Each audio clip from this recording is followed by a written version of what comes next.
Atenção! Começa agora uma teleaula de História do Ensino Fundamental. Você vai assistir a teleaula de número 7. Bons estudos!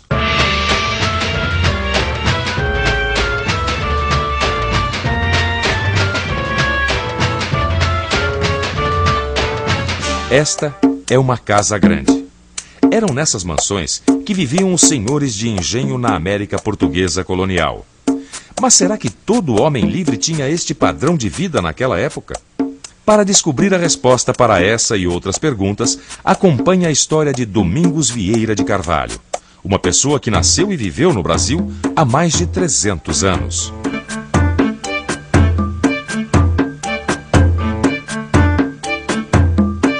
Eu, Domingos Vieira de Carvalho, nasci aqui na Bahia, no final do século XVII. Ainda na Bahia, me casei com Maria Cardosa.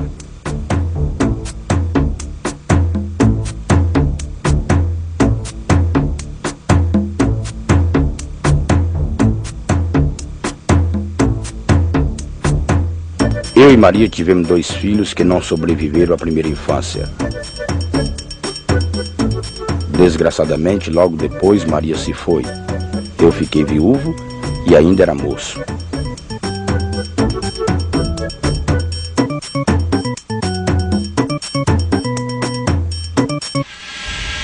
Você diria que Domingos pertence à elite dos colonizadores? Qual será a profissão de Domingos? Vamos ver a continuação da história. Pois é, viúvo acabei migrando. E lá encontrei e acabei me casando com Ana Gomes, com quem tive 6 filhos.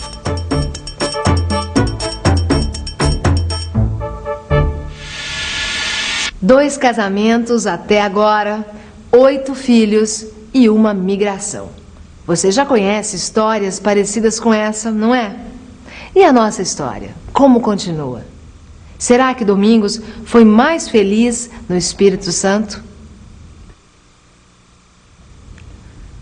Essas informações que temos sobre Domingos são de 1704, quando ele fez o seu testamento aqui, em Campos de Goitacazes, capitania da Paraíba do Sul, que é atualmente o município de Campos, no Rio de Janeiro. No testamento, Domingos afirma que seus 6 filhos eram falecidos. No entanto, não fala no destino de Ana Gomes. Informa apenas que havia deixado o Espírito Santo e mudado para a vila de São Salvador de Campos de Goitacazes, onde se casou com Maria Nunes. Com a terceira esposa, Domingos teve mais 4 filhos. Domingos diz ainda que o seu único bem, ou seja, sua única propriedade, era uma escrava mulata de nome Antônia. E então, já dá para saber o que Domingos fazia? Por que você acha que ele muda tanto de lugar? E como fica essa história dele declarar uma escrava como sua propriedade? Quanto valeria uma escrava? Quando Domingos morreu, sua viúva, Maria Nunes, pediu à justiça um atestado de pobreza. Ela queria evitar a venda de Antônia para pagar as dívidas do casal. Maria foi atendida. Parece que a viúva de Domingos não ficou tão desamparada. Afinal, tinha uma escrava e as dívidas perdoadas. Mas nesse ponto, nossa história sofre uma reviravolta. As coisas se complicaram para Maria Nunes quando um filho de Ana Gomes, nascido no Espírito Santo, apareceu e tentou se classificar como herdeiro de Domingos.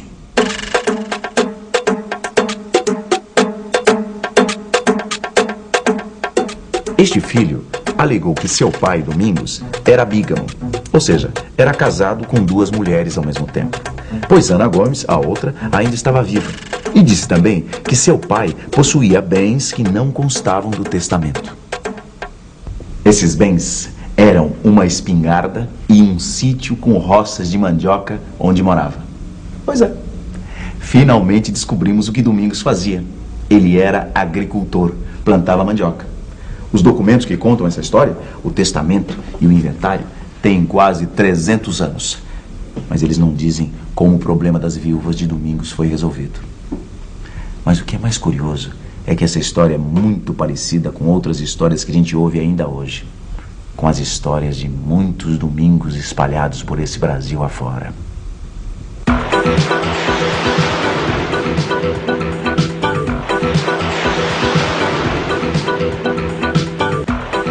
Muito bem. Vamos agora dar uma resumida no que nós vimos até aqui? Bom, a primeira coisa que esta história nos mostra é que a região da Grande Lavoura, que já estudamos, não era habitada só pelos senhores de engenhos todo-poderosos. Havia também pequenos lavradores, como Domingos, que viviam de plantar mandioca. Apesar de a Bahia, onde Domingos nasceu, e a capitania da Paraíba do Sul, o atual estado do Rio de Janeiro, onde ele morreu, terem sido produtores de açúcar importantes na economia colonial, a agricultura que produzia para o mercado interno dependeria sempre das pequenas lavouras de muitos outros Domingos. Esta história chama a atenção para outra coisa muito curiosa. Olhem só este mapa. Mostra como a população livre e pobre se deslocava pelo Brasil em migrações. Alguns iam em busca de terra, outros em busca de ouro nas Minas Gerais. Todos esses brasileiros, migrantes, como Domingos, acabaram contribuindo para o alargamento do espaço colonial. A descoberta das minas acelerou o processo de migrações para o interior do território. As minas prometiam riqueza para esses aventureiros que ajudaram a povoar e ampliar as fronteiras do Brasil colonial. Na segunda metade do século XVIII, a mineração já não era tão lucrativa. Mas o Brasil continuou a ser uma sociedade escravista. Isto porque a agricultura tornou a se desenvolver. No Maranhão, as plantações de algodão forneciam matéria-prima para as primeiras fábricas de tecido da Europa. No Nordeste, Rio de Janeiro e São Paulo, apareceram novos engenhos. Na Bahia, a cultura do tabaco atingiu seu momento máximo. Os lucros do tabaco serviam para comprar escravos na África.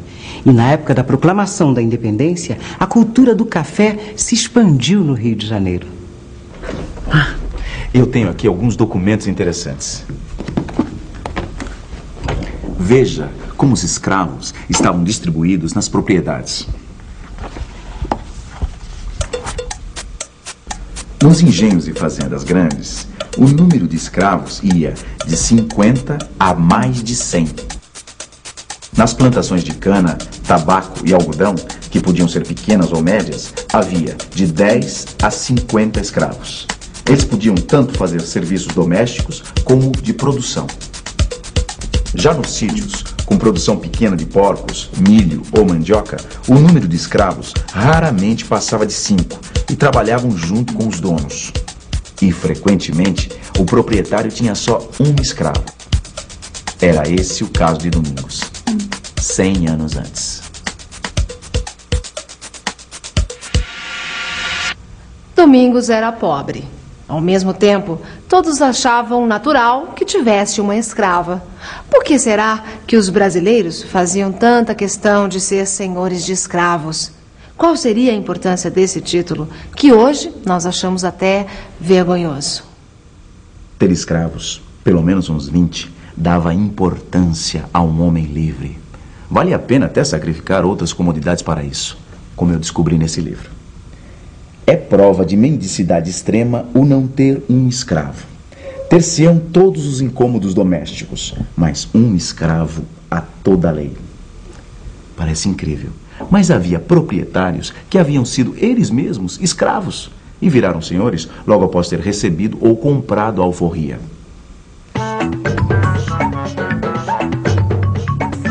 Alforria, liberdade concedida ao escravo, libertação. A necessidade social de ser senhor de escravos acabou fazendo do tráfico um grande negócio. E muita gente enriqueceu com isso, principalmente os comerciantes. Eu tenho até um mapa aqui para mostrar isso.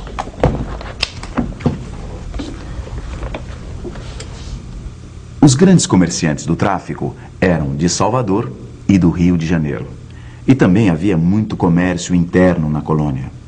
A navegação de cabotagem isto é, aquela onde o barco vai pingando de porto em porto, sem se afastar muito da costa, partia do rio para todas as outras regiões coloniais. Só que tinha um porém. Por mais rico que fosse, um comerciante não tinha o mesmo prestígio de um fazendeiro. Senhor de muitos escravos. Vamos ver o que disse o nosso velho amigo e cronista Antonio sobre isto. Antonio foi um jesuíta italiano que viveu no Brasil no século XVII. Ser senhor de engenho é título a que muitos aspiram, porque traz ser servido e respeitado por muitos. Então, o que acontecia? Os comerciantes aplicavam seu dinheiro em engenhos e fazendas de café. E essa movimentação toda formou a sociedade brasileira da época da independência. Eu tenho aqui uma representação do Brasil no século XIX. Os escravos eram mais ou menos 30% da população. Aqui em cima, as pessoas livres, que controlavam a maior parte da riqueza. E no meio ficavam todos os nossos domingos, ou seja, 69% dos habitantes do país.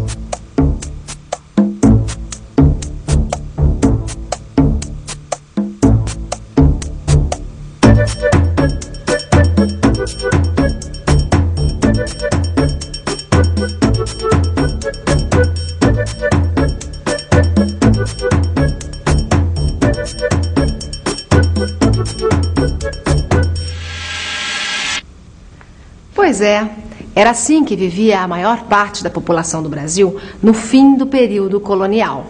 Os nossos inúmeros domingos, que apesar de serem pessoas livres, não eram nem comerciantes, nem fazendeiros e muito menos grandes senhores de escravos. E atenção, se liga aí que é hora da revisão. Na aula de hoje, a vida de Domingos Vieira de Carvalho serviu para mostrar como era o homem livre nos tempos da colônia. Vimos também como a agricultura se expandiu no país do fim do século XVIII até a proclamação da independência. É bom lembrar que a sociedade colonial dava muita importância para quem era senhor de escravos. Muita gente enriqueceu nessa época com o tráfico de escravos e o comércio interno. Muitos desses comerciantes, por sua vez, compraram fazendas e se tornaram senhores de escravos. E agora, o que você poderia me dizer do Domingos? E de todos que, como ele, estavam atrás de uma prosperidade tão difícil de conseguir?